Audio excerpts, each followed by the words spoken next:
I'm so happy to be here. This is one of my favorite new recipes that I've made, and it's just so perfect for, a night where maybe you want to make something for the family, but you don't want to, something really complicated. This is so easy. You can whip it up. You can have it for several days, which is recipes I love. And really it's perfect again for those winter kind of months where you want something comforting. So the weather's been kind of up and down here in Pittsburgh, but I know that I will be making this a ton over my winter break. And I just love it because we change it up all the time. So the recipe you guys will get, it serves around 6 to 8 people. And I love it because, again, I just make it in my big Dutch oven kind of pot here. And you just want to make sure that the amount or the pot that you use can be oven safe. That's really important. And also that it can hold around, I would say around 9 cups total. So you want something a little bit larger. My pan here is very old. I've had it for several years, but it doesn't have any markings. So I'm not 100% sure how large it is. I get that question kind of a lot, but it is oven safe, which is why I love it, because we're going to cook everything here and then put the kind of dumpling topping on it and then bake it in the oven. So this is really great to have. So I'm going to kind of go over the stew part, and then we'll go over the dumpling part and kind of put it all together.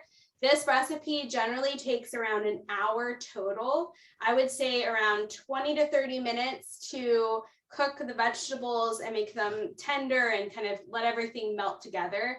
And then an extra 30 minutes to get the dumplings nice and warmed in the oven and cooked through. So, I always tell people too, if you want to cut down on the cooking time, if you dice your vegetables finer, that helps cook them faster. And also if you want to swap out, we're going to use Yukon Gold potatoes today, but if you want to use a sweet potato, that might increase the time as well. Really easy just to tell if your stew is done is if they're fork tender. So your carrots and parsnips and potatoes should be cooked through. And that's just, usually when that's done, you can move on to the next step. So again, if you want to use a different kind of potato, that's totally fine. But generally I do always kind of gravitate towards Yukon Gold potatoes. I don't take off the skins. I just wash the potatoes and dice them. And again, it just makes it easier for me as well. Okay, so we're going to get started. So again, I'm using an induction top here today, so that way you guys can see me instead of the way my kitchen's set up. That's easy to see. So this is, guys, going to be ready. And there is 8 cups of vegetable broth. So it's really an awesome, it thickens up as it sits, but it is a nice, stew soup for you guys. So I always get, if I'm not going to make my vegetable broth from myself, which vegetable broth or stock is so easy to make. Most times I do have everything that I save up, all my scraps, and make it. But I do like Pacific Foods has a low sodium vegetable broth here that's oil free. And in my location in Pittsburgh, this is kind of the only oil-free one I can find. So this is the one I usually get when it's on sale. But if you do grab this guy, it's 2 cartons, which is kind of nice too. So you don't have to measure anything out, but it's 8 cups total. Just gonna add that in. And then I already pre-diced everything, so you guys don't have to see me dicing it. But again, if you just want to chop them up a little bit finer, that kind of helps the cooking process. So I'm going to add in all of our ingredients and then add in the rest so it gets nice and full. I won't dump everything in just so it doesn't splatter. So I'm going to add the guy in a minute. So over here, I have 2 cups of potatoes that I've chopped. Again, it can be any potatoes that you like. It doesn't have to be Yukon Gold. It can be russets or reds. It also could be sweet potatoes. That's fine too. And I just really finely chop them today. And I just leave the skins on because that's more fiber. I also have 1 medium onion, and I used a red onion, but you could use a white or a yellow onion. I always try to express on my channel that, I'm not at your house eating the food, you are. So you should always make it for what you guys like. So if there's a vegetable that you love, if you don't like parsnips, you can leave it out and put more carrots in. If you want, you know, if you just want to use parsnips, you can do that too. It's really up to you guys. So I do have some parsnips and some carrots here that I'm going to add as well. It's about a cup each. And again, if you finely chop those carrots, it just helps the cooking process. But this is a good amount of vegetables that are going in. So I have all of those. And then I also am going to add in 2 cans of beans. Now, I do like using white beans for this. If you want to do chickpeas or something else, you totally can. It's not going to make or break, you know, the recipe. It'll work with any bean that you want. Now, I do like, you know, I try to switch up my white beans. I generally will grab whatever's on sale if I'm going to get canned beans. But there are some great, less popular white beans that you might not think of. So I'm going to use some great northern beans today. Mm-hmm. You know, it might be a bean you haven't tried before. So, or you could use, we've used like butter beans before. You could use, you know, any bean that you want really will work, but around 2 15-ounce cans. And I just get the no salt added cans if I'm going to buy them at the grocery store. And I'm just going to rinse and drain them right now. So real easy. And you can kind of switch it up too. If you have a can of chickpeas and a can of white beans, that's fine. I just try to give me variety, and you know, I'm eating a lot of beans in my diet for lunch or for dinner. So, you know, if I've ate a lot of black beans, you know, I try to switch it up with a different variety. And I think that's such a key thing, especially with vegetables and whole grains and everything that we're eating. You know, if you could switch it up with what you're having for dinner throughout the week, it just adds a little bit more of a diverse nutrient, you know, playing field for you. So I try to sneak it in where I can. All right, I'm just gonna dump these into my strainer real quick.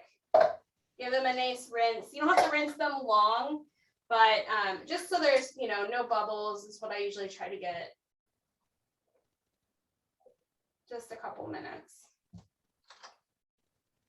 It gives it a nice source of protein, as well as fiber.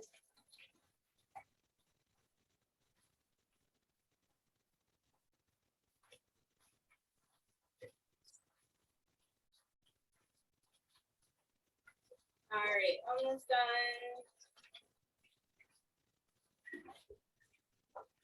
Let the water drip off. All right, and then dump them in. Now this is what's going to make, you know, this is what's going to make the stew really nice and filling. It's also going to help make it nice and thick. So it's just even if you don't make the top dumpling part, you know, it's just a great recipe left as is. So I'm just going to give that a quick stir. All right, now to season it before we add the extra vegetable broth. I like to use 3 seasonings for this. This is a really nice kind of not mild flavor, but a very nice flavor for the entire family. You can again tweak this part, adding in any seasonings that you like here. It's not going to mess with this recipe. So play around with it to find out what you guys like. But I always like a little bit of garlic, a little bit of onion, and then I use herbes de Provence. This is kind of, I might have said this last class, but this is my favorite seasoning around the holidays. I call it Thanksgiving in a jar. It's very popular around Thanksgiving, and I find that I keep going with it during the Christmas time as well for me. But a tablespoon of this, and it's just a seasoning blend. I get mine from Trader Joe's because it has really nice ingredients. There's nothing hidden in there. Even in spices, you know, it's always good to read ingredients. They will sneak in salt and different things, and sometimes in blends. So this one's just thyme, marjoram, rosemary, basil, sage, and lavender, which is really nice. It's a nice mixture. It really will make your whole kitchen start to smell amazing as it starts to cook. And then I just have 1/4 of a teaspoon of garlic and onion powder, which again are some of my favorites to use. And this guy is almost halfway done, so like pretty easy, right? Chopping is the hardest part, which is kind of the successful recipe in my book. And then I'm going to use a little bit of white miso paste. Now, personally for me, I find with recipes and, cooking for family members that maybe aren't plant-based, or even for yourself, if you add a tiny bit of white miso paste, which, I follow Dr. Greger's recommendations personally, which he's talked about how it doesn't affect blood pressure or cardiovascular disease. It does flavor it and give it a tiny bit of saltiness. I don't add a ton of miso into recipes. It's usually a little bit, which again, this serves 6 to 8 people, but it does help flavor it where maybe your guest or yourself might not be grabbing the salt shaker because you're satisfied. So it does bring out a little bit of flavor. So in this guy, there's 1 tablespoon of white miso paste. And, this guy has been in my refrigerator for months.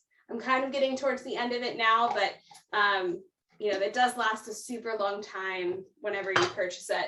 And I just get the white, I usually get white soybean miso paste because I find that's the most mild compared to red or some of the other flavors that are out there. All right, I'm gonna just give that a nice stir in. You guys can see it already looks beautiful. And that will kind of dissolve too in there. And then you can add the rest of your vegetable broth. And then we're gonna make the dumpling part while this kind of simmers. So again, this would take around 20 to 30 minutes of simmering. The dumplings are just gonna sit on top of it and bake. So it's really an easy, easy recipe. Very full. Makes quite a lot, like I said, whenever you go to do this. I'm gonna turn this guy on.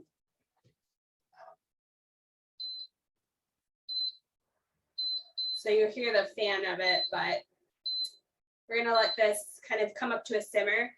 You just wanna bring it up to a boil, then let it simmer again, 20 to 30 minutes. We're gonna check to see if if the vegetables are tender, then it's done and you can add your dumpling part.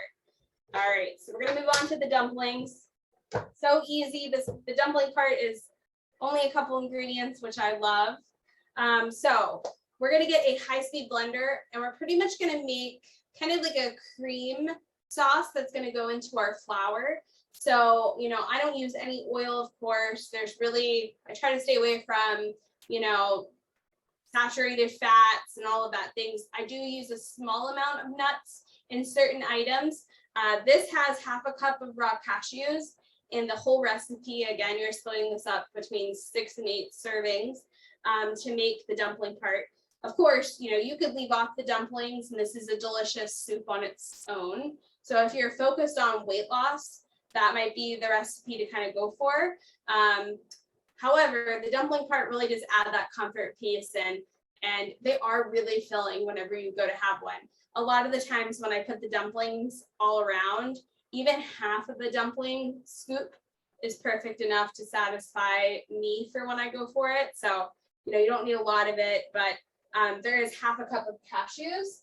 It's gonna act as our cream for the recipe. So what you're gonna do is you're gonna grab 2 cups of a plant milk, unflavored and unsweetened. I generally will suggest that you grab any plant milk besides oat milk. Oat milk is naturally a lot sweeter. So that's great for, dessert recipes or if you're trying to do something sweeter. But I find that for savory items, using something like an almond milk or cashew milk or a soy milk really is nice. So anytime I do a savory versus sweet, I always tell you guys, stay away from the oat milk for right now. But 2 cups I have measured out. And you just want to make sure it's unsweetened and unflavored. Don't grab the vanilla on accident. That's probably the only way you can mess this up or make it taste off. So that's important whenever you're buying your plant milks. And like I said, around 1/2 cup. And I just have raw cashews here. Again, I buy bags of cashews and they last me a really long time. You only need a little bit to kind of stretch it. And we're gonna blend this up until it's nice and smooth. I'll pause you guys so you don't have to listen to me blend. 1 second.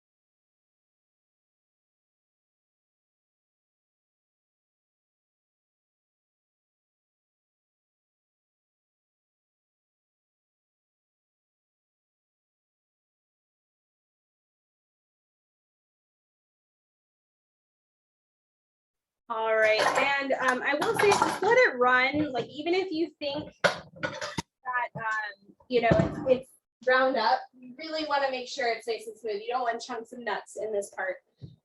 But I have a Vitamix too. I should say that if you don't have a Vitamix, you might want to soak them in hot water. That just kind of helps blenders out if they're not if they're moving a little bit slower. All right, up next I have some whole wheat flour. Now you can use whole wheat pastry flour or whole wheat regular flour. You also could use a gluten-free flour if you're trying to do that. You can even use oat flour per se, but oat flour sometimes tends to be a little bit more gummy. So, you know, last resort, use oat flour. But whole wheat flour or gluten-free flour generally are nice. And you can use a combination of the two even if you wanted. But I just have some whole wheat flour here, 2 cups. I'm gonna add in our, grab my directions. I'm gonna add in our baking powder. So there is just a little bit of baking powder in here. There is 1 tablespoon of baking powder. I'm also going to flavor this. So one thing too, when you're making this recipe for the dumplings, is it's nice to throw some seasonings in there because then it flavors it. It would be very plain without it. So I am going to add in a tablespoon of that same seasoning, the herbs de Provence. So you can just keep it out. And I like to add a little bit of it to the dumplings. You could make this, you know, garlic flavored dumplings. You could do a lot of things. Pizza flavoring, seasoning would be good in here as well. Italian seasoning.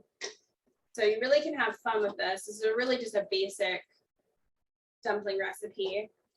And then I do have a little bit of white miso as well. That's more for flavoring. It's only a teaspoon though. I'll put a tablespoon in here. So this is a lesser amount. And that's it. So what we're gonna do is I'm gonna grab a spoon. I'm gonna pour this in. We're gonna make kind of our dough.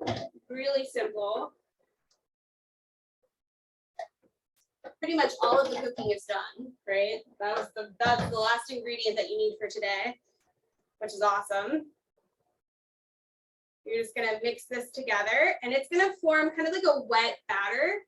And what I love about this is so easy. You don't have to do anything fancy. So if you're not somebody who's into baking, if you know, have never made dumplings or anything like that before, this is such a good beginner recipe because it just can't really get easier. You just want to mix it until there's no more flour. You can see everything's incorporated. All right, let me show you guys up close. You can put chives in here too, which would be great. You guys can see. It's just kind of like a wet, thick batter, which is what we're looking for.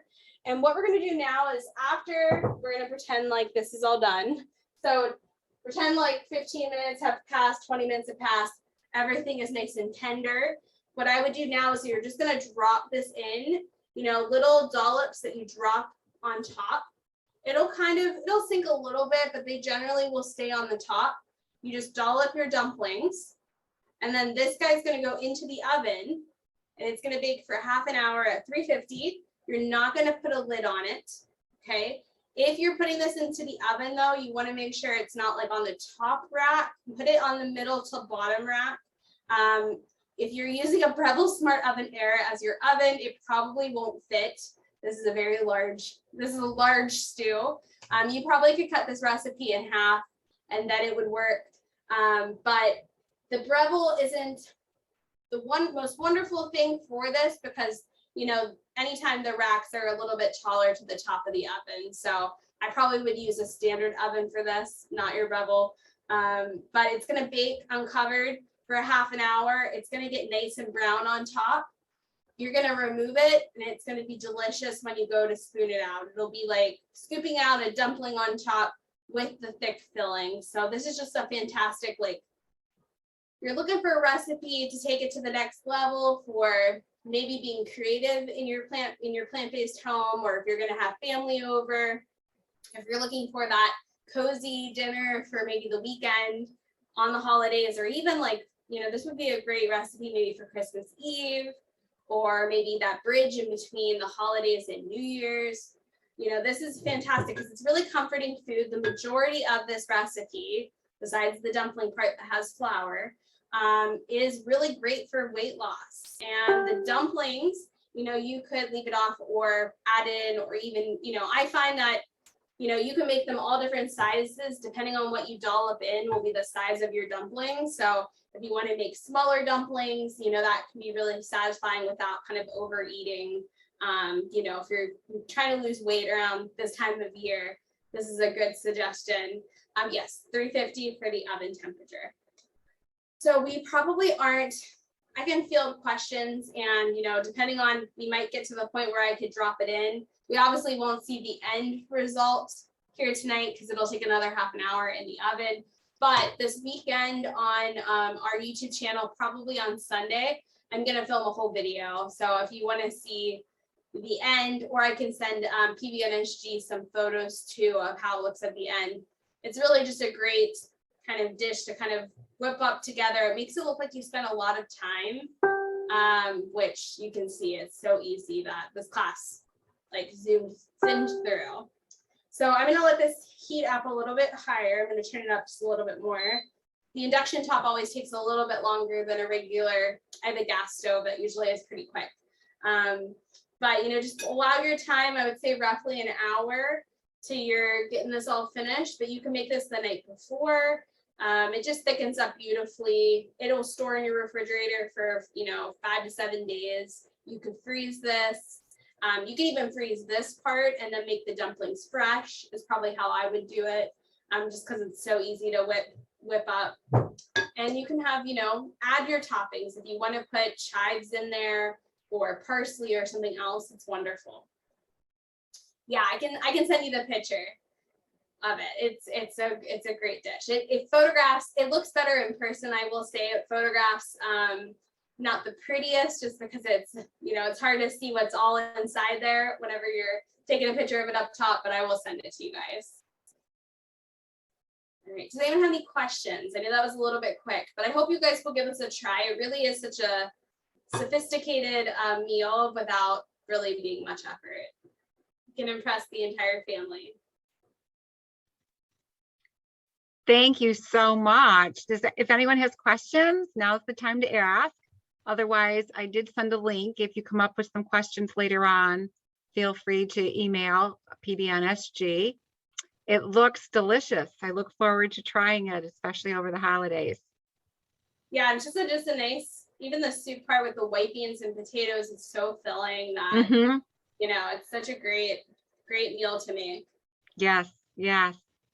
Wish you guys could smell it through. I bet it smells great. Yeah, years ago, my friend was in France and brought home some herbs de Provence. Yeah. So in the past, I've used those a lot. Yes. Yeah. But not recently. So I look forward to trying it. At Trader Joe's, like this time of year, it's a seasonal item. So usually I go and get like 5 of them to last us next season. It's exactly. Just a great blend. There was a question about, do you put the dollops only around the edge or all over the stew? I just do it all over, and it actually makes so much that it pretty much is going to make it's going to cover the entire stew. Mm-hmm. So, once you've dolloped them out, I usually just go around till I can't see any more soup, and then it's set. So it does, and you can I usually get like a really large kitchen spoon and just, go through and do it. And it's kind of nice you can even make them all, different shapes if you want. But it makes a nice kind of crust to your stew when you go to serve it. Looks delicious. Well, thank you so much. Any other questions? Is there anything else that you would like to add, Brittany? Yeah, it's all about like navigating the holidays can be tricky, especially if this is like your first plant-based holiday, yes. Or, you have family members that aren't plant-based. But my goal for my channel and anytime I make recipes is to share recipes that, are familiar, that you love, that taste good, that are healthy, but also, ones that maybe your family members might try. So we have tons of recipes from lasagna to, you know, different salads to make, all different kinds of ideas, and more recipes coming out in the next upcoming months. And so, you know, don't feel shy about, or don't feel uneasy going into the holidays. There are plant-based recipes like this one that you can make that are, you know, delicious and still satisfying and healthy for you. Definitely. And again, if you're concerned about, you know, sticking with plant-based meals during the holidays, I suggest that you make a dish like this if you are entertaining to share with other people that you have over who are maybe not plant-based. I'm sure they would enjoy it. Or if you're going to someone's house, offer to bring an entree to share with others, and it'll probably be a big success. You know, yesterday I had 3 friends over for lunch, and I made everything plant-based, and they always love it when they come over. Ask for the recipes. One friend is plant-based, but the other 2 are trying. Yeah, and this is great for a crowd, or even, you know, Yes. For me personally, it's just me and my husband in our household. So this is actually going to last us like a whole week. That we'll just like slowly pick at it for lunch and dinner. And sure, you know, it's so nice. And I can even freeze, you know, if I wanted to, I could freeze some of this and pull it out. So even if you're just a, you know, a smaller household, you know, I just suggest just making it as is, and then you have leftovers. And like I said, it's really easy to freeze and pull out. Yeah, great for football party. For sure. We're gonna have like a little holiday movie weekend, so we're gonna enjoy this while we do that. I want to wish everyone a wonderful holiday season. Brittany, enjoy the holidays and especially your break from work. Thank you. Yeah, I know how you must be feeling, and wishing everyone only the best in the new year. It's going to be a great new year. I look forward to seeing some of you in our monthly groups, and Brittany, hopefully we'll connect again.